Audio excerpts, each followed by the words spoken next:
প্রচণ্ড গায়ে জ্বর, যেরকম হচ্ছিল কালকে। গা হাত পা কাঁপছে, শরীর দুর্বল লাগছে, কাঁপুনি দিয়ে জ্বর আসছে। কিছুক্ষণ আগেই আমি বাড়ি ফিরেছি। ওই বাড়িতে ছিলাম, গতকালকে রাতে বাড়িতে আসিনি, ওই বাড়িতেই ছিলাম।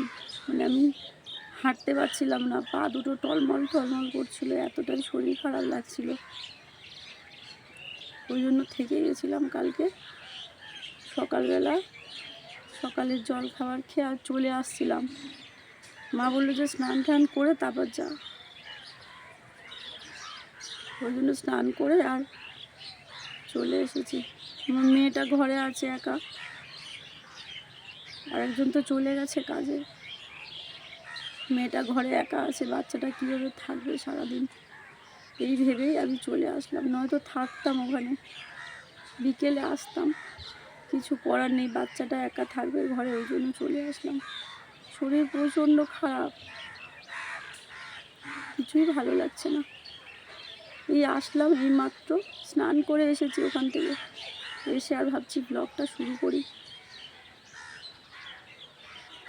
ভাবতে পারছি না, আমার একটু শরীর খারাপ হলে মানুষটা পাগলের মতো করতো, সেখানে আমার এত আমি অসুস্থ হয়ে পড়েছি, কিচ্ছু এসে যায় না।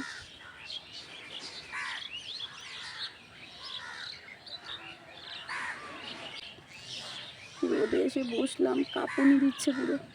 এখন বেলা 2টো মতো বাজতে যায়, এটা পড়েছি, এত ঠান্ডা লাগছে আমার, মানে কাঁপুনি দিচ্ছে। ওই জন্য একটু ছাদে এসে বসে আছি। অবাক হয়ে যাচ্ছি আমি পুরো, গায়ে এত জ্বর আমার। মানুষ কি করে এতটা বদলে যেতে পারে? অনেকে বলছো না, জীবন যাই পারে হয়ে যাক, ভিডিও করা চাই। আসলে ভিডিওটা না করলে আমি টাকাটা কোথা থেকে পাবো বলো? এটাই তো আমার কাজ।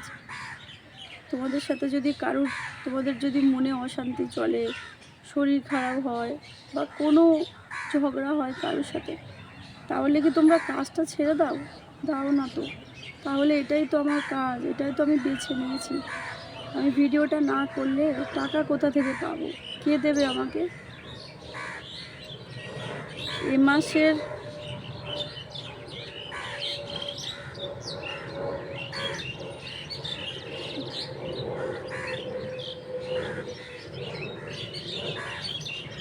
মাসের ঘর ভাড়া, ওয়াইফাইয়ের বিল, সব কিছু আমি দিয়েছি। আর আমি তো এতদিন যে ওয়াইটি থেকে যে টাকাটা ঢুকেছে, সেটা তো আমি আমার করে রেখে দিইনি।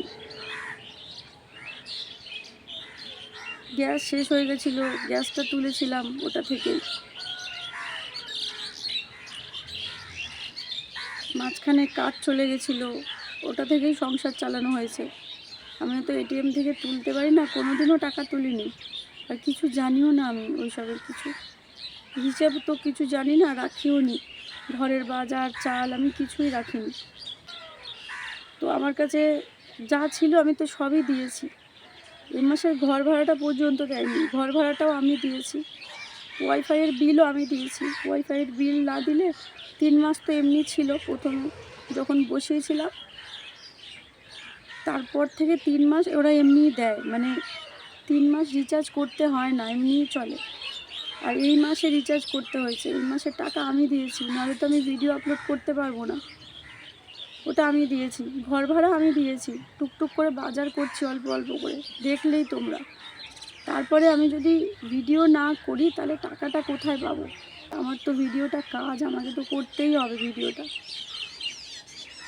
কালকে ওই বাড়িতে এত অসুস্থ শরীর নিয়ে আমি ব্লগ এডিট করেছি, তবে এটা ভালো লাগলো। রাত হচ্ছিলো তো আমি পোস্ট করতে পারছিলাম না। তারপর আবার আমি রিচার্জ করেছি, বুস্টার রিচার্জ করেছি, তারপরে আমি তোমাদেরকে ব্লগ দিতে পেরেছি। কালকে ব্লগ দিতে পারছিলাম না, তোমরা তো বুঝতেই পেরেছো। 11টা না 11:30টার সময় মনে হয় ব্লগ গেছে কালকে। কত কষ্ট করে বসে বসে আমি এডিট করেছি, আমি জানি আমাকে ব্লগটা দিতেই হবে। এটা দেখে ভালো লাগলো, অনেকেই কমেন্ট করছিলে যে ব্লগ কখন আসবে, অপেক্ষায় ছিলাম। এটা ভালো লাগলো দেখে। তো আমাকে ব্লগটা দিতে গেলে আমাকে ওয়াইফাই রিচার্জ করতে হবে, সেই কারণে আমাকে কাজটা করতে হবে। কাজটাই সব কিছু। এখন ভাড়া দিচ্ছে না, 2 দিন পর ভাড়া না দিলে, ডাক্তার খরচা না দিলে আমি কি করব তখন বলো তো? আমাকে তো রোজগার করতে হবে। আমি যেই পথটা বেছে নিয়েছি সেই পথেই রোজগার করতে হবে আমাকে। সেই জন্যই ভিডিওটা করা। শরীর খুব খারাপ লাগছে, একদমই শরীর ভালো লাগছে না, গায়ে জ্বর, শরীর দুর্বল, গা হাত পা কাঁপছে। আর কালকে আমার ওরকম কেন হয়েছিল বলো তো? আমি যে থাইরয়েডের ওষুধটা মাঝখানে অনেক দিন বন্ধ ছিল, ডাক্তার দেখানো হয়নি। আর গতকালকে তার আগের দিনে ডাক্তার দেখাতে গেছিলাম। তো ওই থাইরয়েডের ওষুধটা সকালবেলা খেতে হয় খালি পেটে। ওইটা খাওয়ার পর আমাকে 1 ঘন্টার পরে কিছু খাবার খেতে বলেছিলেন। আমি কালকে কিছু খাইনি। অন্যান্য দিন অন্য সময় খাই, কিন্তু এই কয়েকদিন আমার যেন কিছুই খেতে ইচ্ছা করছে না সেরকম। তো ওই জন্য আমি কিছু খাইনি, মাথাটা ঘুরে গেছে, শরীরটা দুর্বল হয়ে গেছে। তো ওষুধটা খাওয়ার কারণে মাথা ঘুরে গেছে, চোখ মুখ অন্ধকার হয়ে গেছে, ভালো লাগছিল না কিছু। শরীর পুরো মানে ছেড়ে দিয়েছিল আমার। বোন এসে আমাকে ধরে ধরে নিয়ে গেছে ওই বাড়িতে, ওটাই হয়েছিল। তারপর থেকে দেখছি আজকে থেকে হঠাৎ জ্বর। সকালবেলা মাথায় তেল দিয়ে ভালো করে স্নান করেছি, দিয়ে আর এখন আসলাম। কি আর বলবো, আমি জানি না আমার সাথে কি হচ্ছে। সবটাই মেনে নিচ্ছি, সবটাই মেনে নিতে হবে আমাকে। যেটা হচ্ছে সেটাই মেনে নিতে হবে, কিছু করার নেই। তবে যদি জানতে পারতাম যে কী কারণে হচ্ছে, কেন হচ্ছে, মনকে সান্ত্বনা দিতে পারতাম। যাই হোক, চলো নিচে যাই। নিচে যেতে ইচ্ছে করছে না, ঠান্ডা লাগছে তো। আর নিচে ঠান্ডা তো, ছাদে একটু রোদ আছে, কিন্তু যেতে হবে। ভাত চাপিয়েছি এদিকে, অল্প করে চাল নিয়ে ভাত চাপিয়েছি। আর মা তরকারি পাঠিয়েছে, দেখাচ্ছি তোমাদেরকে। গরম করব তরকারিটা, মাছের ঝোল পাঠিয়েছে মা, ওটা গরম করব। এসে বানুর কাঁথা কাপড় ধুলাম, ওইটা একটা কাঁথা কাপড় জমেছিল, সেগুলো ধুয়ে নিলাম। বাচ্চাটাকে তো আর ওভাবে ফেলে রাখতে পারি না। চলো নিচে গিয়ে আবার দেখা হচ্ছে তোমাদের সাথে। এই যে তরকারি, বললাম না মা মাছের ঝোল পাঠিয়েছে।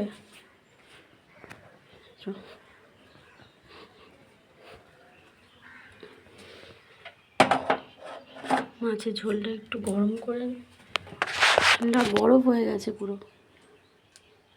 ঝোল গরম বসিয়ে দিয়েছি, আর খুব বেশি জল দেব না, একা খাবো তো। আর এখানে ভাত বসিয়েছিলাম অল্প করে চাল নিয়ে, হয়ে গেছে ভাত। কতদিন পর যে গরম ভাত খাবো আজকে। সংসার যাতে ঠিকভাবে চলে, সংসার খরচ বাঁচানোর জন্য ঠান্ডা ভাত খেতাম। মানে রাতে একবারে ভাত হতো, সেটাই সকালে খেতাম। সংসার বাঁচিয়ে কি হলো সংসারের কথা ভেবে। যাই হোক, ভাতটা নিয়ে যাই, বেড়ে নিই। আজকে গরম গরম ভাত রয়েছে, কিছুক্ষণ আগেই বসিয়েছি ভাতটা। আর ঝোলটা এখানে ফুটে উঠুক, তারপরে নিয়ে যাচ্ছি।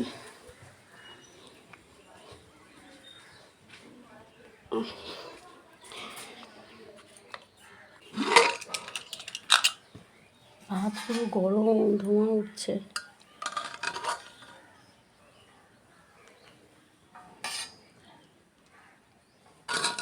ভাত করতে পারিনি, নিচে জল বসে আছে, পুরো ফ্যানে ভাত মতো হয়ে গেছে।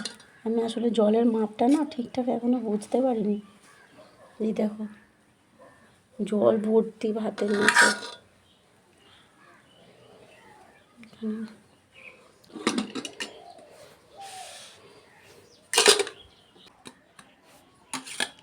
ঝোলটা গরম করে নিয়েছি ভালো করে।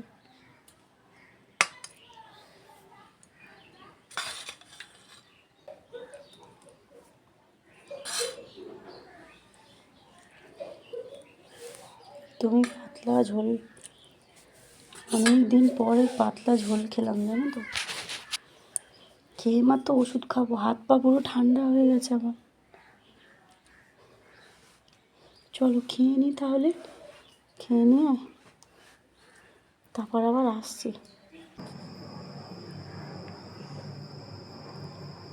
এখন সন্ধ্যে 7টা মতো বাজতে যায়। দুপুরবেলা ওষুধ খেয়ে ঘুমিয়েছিলাম, জ্বরটা একটু কমেছিল। আবার এসেছে জ্বরটা, আর ওই মাথা চোখ যন্ত্রণা আর ধুম জ্বর গায়ে। জ্বরটা যাচ্ছে আর আসছে, সকাল থেকে জ্বরটা এসছে, আজকে সকাল থেকে চোখ নাক মুখ যেন জ্বালা করছে।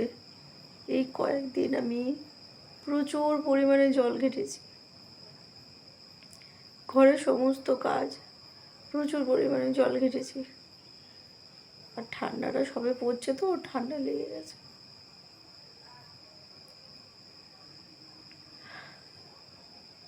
মা ফোন করলো, সকালবেলা করেছে, একটু আগে করেছে।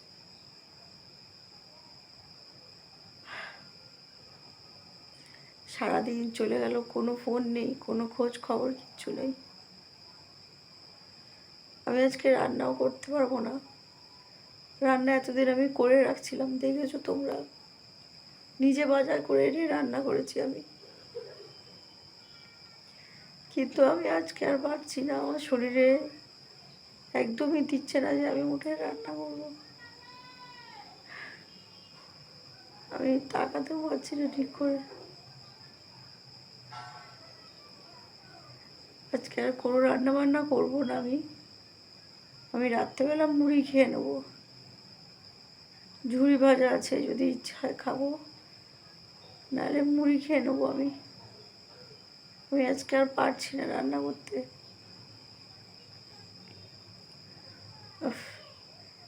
মুড়ি খেয়ে নেবো, ওষুধ খেতে হবে তো, ওষুধ খেয়ে নেবো।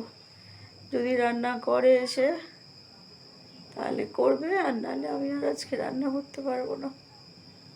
আর রান্না করলে তো আমি ক্যামেরা নিয়ে গিয়ে দেখাতে পারবো না তোমাদেরকে। রান্না করলে যখন আমি খাবো, আমি খাবারটা তোমাদেরকে দেখিয়ে দেবো।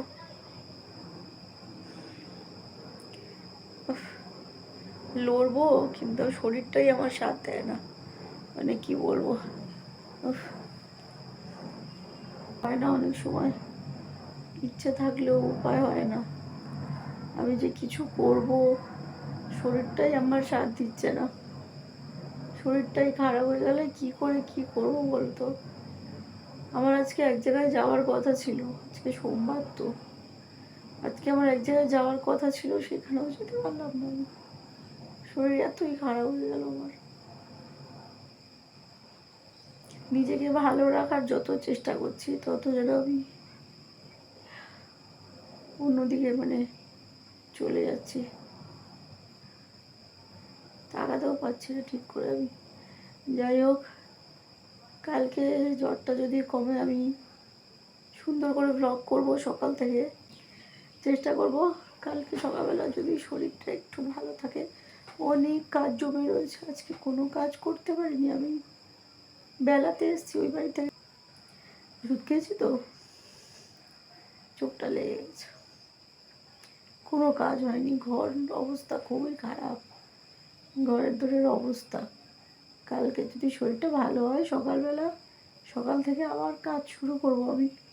ভেবেছিলাম টুকটুক করে গিয়ে কিছু জিনিস এনে ব্যবসাটা শুরু করব আবার, হলো না। ঠিক আছে, চলো, পাশে থেকো এই সময়। যারা আছো তাদেরকে অনেক ভালোবাসা। জানি না আমার দিন শেষ হয়ে এসেছে কিনা, অনেক দিন তো বেঁচে নিয়েছি পৃথিবীতে। হাসি হাসি চলে যাব, হাসি মুখ নিয়ে। যা চেয়েছিলাম তার থেকে অনেক বেশি কিছু পেয়ে গেছি, আর কিছু চাহিদা নেই আমার। হাসি মুখেই চলে যাব আমি সব সময়। অনেক সময় দেখবে, সব সময় না, অনেক সময় অনেক কিছু ইচ্ছে পূরণ হয় না, কিছু ইচ্ছে অপূর্ণই রয়ে যায়।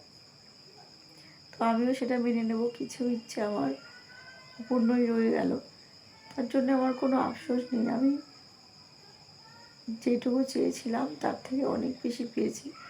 মানুষটা তো খারাপ নয়, মানুষটা অনেক ভালো ছিল। আমি যেটুকু আশা করেছিলাম তার থেকে অনেক বেশি কিছু পেয়েছিলাম মানুষটা। তো সেই আনন্দটা নিয়ে আমি চলে যাব। যাই হোক, চলো, সবাই ভালো থেকো, সুস্থ থেকো। আর যদি আমি সুস্থ হয়ে যাই তাড়াতাড়ি, তাহলে কাল সকাল থেকে সুন্দর একটা ব্লগ শুরু করব। জ্বরটা একটু যদি কমে তাও আমি কাজ করতে পারবো। তোমরা আমার কাজ দেখতে পছন্দ করো আমি জানি। কালকে থেকে চেষ্টা করবো, কেমন? চলো, সবাই ভালো থেকো, সুস্থ থেকো। দেখা হচ্ছে নতুন একটা ব্লগে। টাটা।